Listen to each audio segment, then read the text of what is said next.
I'm going to give you a recipe for how to encourage brain drain in low status communities. And I want you all to understand what brain drain means. It's often called bright flight as well. If you're a smart kid in a poor community, you're taught to measure success by how far you get away from those communities. Some of the first things that you do, and here's the recipe. So the first thing is ensuring that the people there in those poor neighborhoods know exactly how poor they are. And you see it with the kind of economic developments that are there. Not particularly healthy food options or places where you want to spend time shopping or going to. The kind of businesses that make you feel as though you need to leave your neighborhood to get better places to be. Things like this, for example. Also, plenty of liquor stores and other kinds of places that don't instill the kind of financial equity. And last but definitely not least, lots and lots of affordable low housing units. All these things serve to concentrate poverty, which then in turn concentrates all the things associated with it, from poor health outcomes to poor educational opportunities to crime issues associated with poor self-esteem. So what we're interested in doing is developing new opportunities for how do you harness the power of gentrification so that it benefits the people that are in our communities, thus reducing brain drain. This is the former Spofford Juvenile Detention Facility in the South Bronx in New York City. We're actually part of a development team that's working for the right to redevelop it into mixed income housing and mixed use commercial development. Our goal is to develop these kind of options, from mixed income housing, the kind that people often leave the community to experience, lots of opportunities for different types of local economic development, from manufacturing in the 21st century and technology, which I'll talk about in a minute, great public space, because that's a great democratizer in order to get people to be and want to stay in their own communities, community gardens, great parks, et cetera. And then last but definitely not least, good places for people to spend their money. Anything from cafes and restaurants where there's literally a dearth of in low status communities. This kind of configuration is very popular in a lot of post-industrial American cities where there's a hinge area, where there's the yellow part is where the residents live, and the other part is generally that former industrial area. There's always a point where they meet in the middle. Right now, what we see in those areas, because nothing really happens there, like for example, this particular block, juvenile detention facility, we know that that's the place where truckers go and pick up prostitutes. However, what would happen if we activated the ground plane and created this kind of local economic development that made people want to be outside and hanging out and buying stuff and doing great things with each other? And so the idea is not just to have this kind of thing that's this one-off, in the community, but to really raise the bar for the type of economic development that happens in communities such as that, and really make it real that this could happen in low-status communities all over the country as well. So the kind of thing that I want to focus on now is the economic development. Again, poor kids from communities like ours are led to believe that we need to leave our communities in order to experience greatness with our own jobs, with our own careers. And we've often heard in low-status communities that the digital divide is because people don't have access to the internet. That's actually not true. The real digital divide is between who's a consumer and who's a producer. And in low-status communities, you definitely have lots of folks that are consuming a lot. So this is folks sitting in front of a Mac store. Check out black and brown people, most of them. We are also living in a country that's a very multi-platform world. Everybody wants everything to work on everything they've ever had. And we're also, unfortunately, American is not dominant in terms of educational access and opportunities for folks, and your high school dropout rate is real. We are also a country that is getting darker by the moment. This region was no longer majority white back in 2011, so that in the rest of the country will go that way in 2040 or so, and I think it's a great thing, but something we need to acknowledge and recognize we need to bring lots of people along with us. Our response to really creating opportunities for people from low-status communities to move forcefully into the tech economy as part of it, as full participants and producers and not just consumers, was Startup Box. We're R&Ding it in the South Bronx in New York City.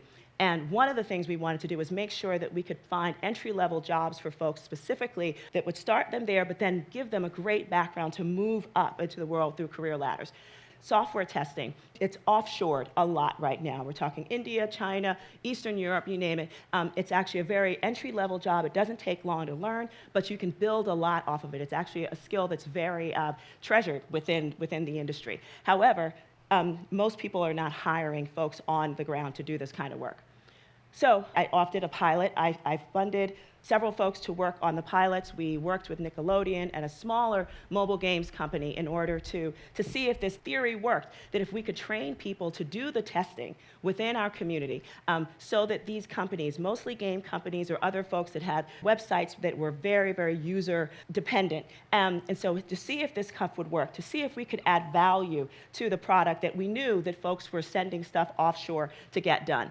And we realized that both our clients were really happy with the fact that our teams would give them market research. We're in the same time zone, had the same cultural vernacular. Our teams really loved walking to work, having a paycheck that actually included them right there. And it was a wonderful way to actually de-risk the opportunity for our clients in particular to get this work done domestically. And so we launched our own business last September in 2014. We took up space right on the avenue in Hunts Point, and the goal there was to open up this workspace. And we were able to do that just as quickly as we could. And soon we're going to be opening up a Wi-Fi cafe because we realize techies really want their good coffee, and that is in construction as we speak. But this is what you'll see if you stand on the corner of Hunts Point Avenue and Seneca and look into our windows. You'll see young black and brown people working on technology as part of the New York City tech economy and doing it really well. As part of a really innovative recruitment strategy, we thought that most of our clients were actually going to be either game developers or in other companies like that, that we would host gaming tournaments in order to recruit the best gamers to work with, to do the job. But what we ended up getting was this tremendous opportunity that also created this beautiful place for the community to get together. It was this intergenerational, fabulous moment when we realized this is a great thing, and we became the most popular non-community center, community center you could ever possibly imagine. And the goal there was just really to help people see that tech happens in poor communities. It always has on the consumer side, but what we were working to do was ensure that it happened also on the production side as well.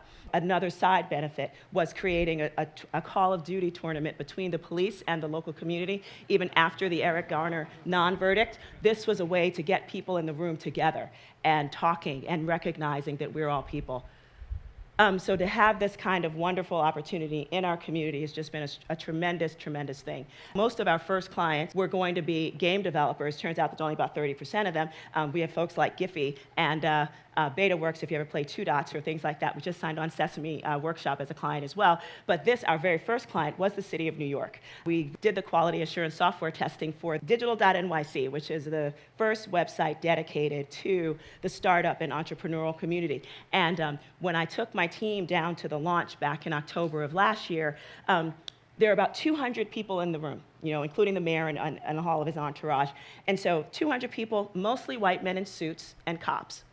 And my team was there, and we looked around, only about 20 people of color in that entire room, and I brought half of them. They felt wholly out of their league, like they shouldn't have been there in the first place, and they just sat and found their seats. And then, when the demo came up and they realized that they had actually saved that website, that it was their work that made it look as good as it did, that's when the guy standing next to me with the blonde afro, came up to me and said, "Majora, I think the mayor should have his picture taken with us, don't you think? He should like that."